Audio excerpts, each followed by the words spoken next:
الشيء الذي اصطلح عليه الرسول صلى الله عليه وسلم. هذا الإنتاج الحضاري بكل أصنافه، كان ماديا أو شفويا أو رمزيا. هذا الإنتاج الذي يستحضر الماضي من أجل بناء الحاضر واستصراف المستقبل. وعلال للمجموعة الرائدة تكادا التي تحتفل اليوم ب50 سنة على تأسيسها باحتفالية جمعت بين المسرح والغناء والفكر. فالشكر موصول لكل شركائها، الشكر موصول لمقاطعة سيدي بوليوط، للمقاطعات الأخرى، ولوزارة الثقافة والشباب والتضامن.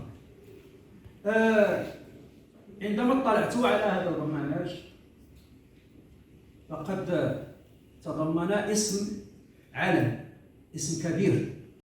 وسعيد جدا بما سمعته من مداخلات، وكل الشكر والتقدير لمن أتت هذا اللقاء، كل الشكر والتقدير للمدعمين، كل الشكر والتقدير للحاضرين كل باسمه وصفته وما يليق به من الحب والتقدير.